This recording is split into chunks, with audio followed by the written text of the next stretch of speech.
In this part, I would like to introduce the basics of calibration in the context of the discrete element method. First, let us answer the question why we need to calibrate. The reason is the complexity of real-world particles. This complexity is due to shape, roughness, or the size distribution of the particles. This complexity cannot be translated to exact representations in the computer, especially if you're talking about the shape. Of course, if we have an infinite amount of computational cost, this would be possible. However, in many engineering applications, this is not the case. So let's look at an idealist picture of a real-world particle. This is a 2D projection, and this is what we can do with a reasonable effort in the computer. Ideally now, we have now a small set of parameters that have to be calibrated such that the behavior of these simulated particles correspond to the behavior of the real-world particles. As you've seen, for example, in the chapter on the rolling resistance, the shape here will cause rolling resistance, and maybe we can model this with a rolling resistance coefficient. The challenge is clearly that the granular material's behavior varies drastically across different systems.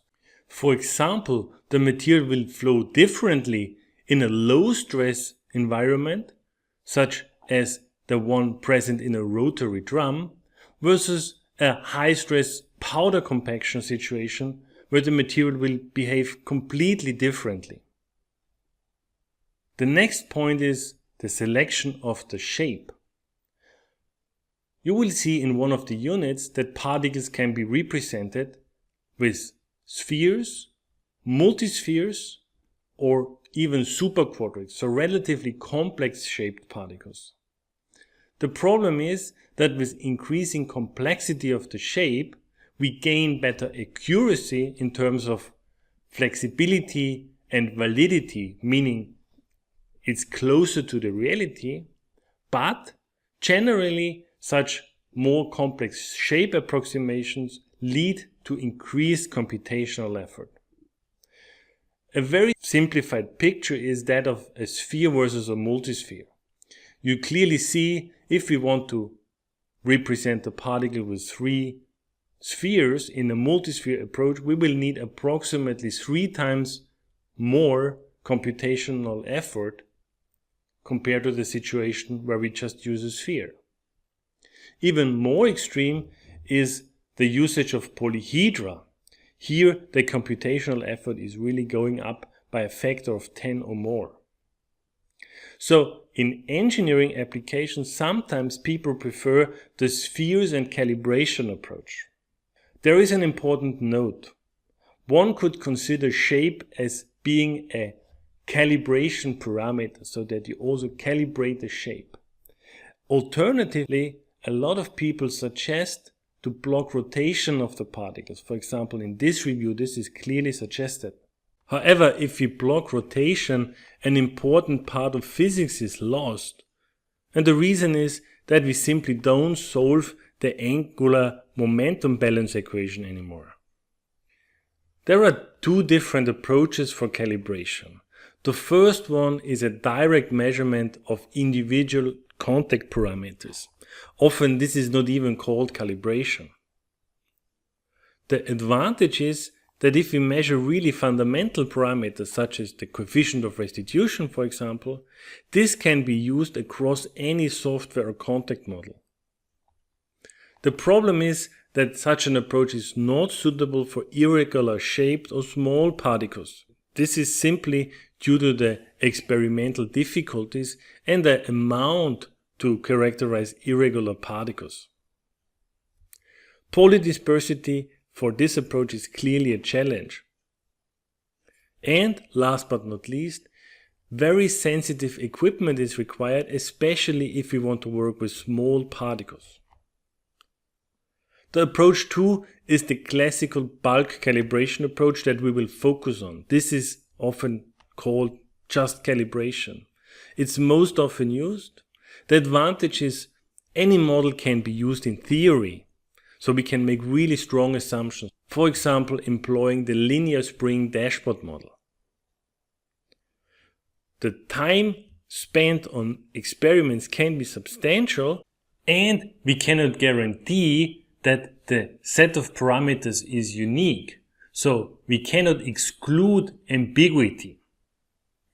Last but not least, the results of bulk calibration might be software or contact model dependent. And the reason for that is clearly that different contact models need different parameters to predict the same result.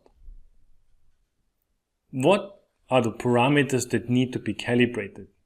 Let us look on this based on an example of the Hertz contact model. Here we have the first set of parameters, which are material parameters. These parameters typically have a small effect and are often anyhow dictated by computation time. For example, the Young's modulus is not taken based on the real-world Young's modulus, but is chosen based on a prior knowledge of what will yield meaningful computation time. The effect of the Poisson ratio in a DM simulation is on the stiffness parameter. However, this stiffness parameter can also be adjusted by changing the Young's modulus. So in essence, the Poisson ratio is not an essential input to a DM simulation for the simple reason that it can be counterbalanced by a change in the Young's modulus. The key parameters that need to be calibrated are clearly the interaction parameters between the particles. And here we have a couple of classical choices. The particle-particle friction coefficient, the particle-wall friction coefficient are certainly the most important parameters that one should consider. Then particle-particle rolling resistance and of course the particle wall counterpart might be important. Last, the coefficient of restitution can have an effect, but often this effect is rather small. So what is now the strategy to calibrate the parameters? First, use prior knowledge, and especially here on the flow regime, to narrow down the candidates of the parameters that need to be calibrated. The reason for this is clear.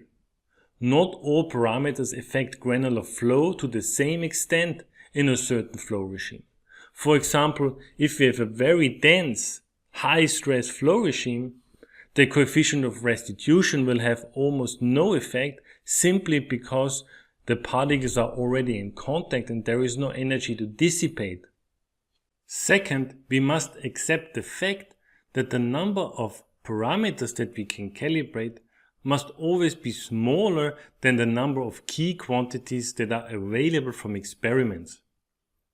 For example, if we have only one key quantity available from an experiment, let it be the angle of repose, we cannot calibrate 2 or even 3 parameters in our calibration study.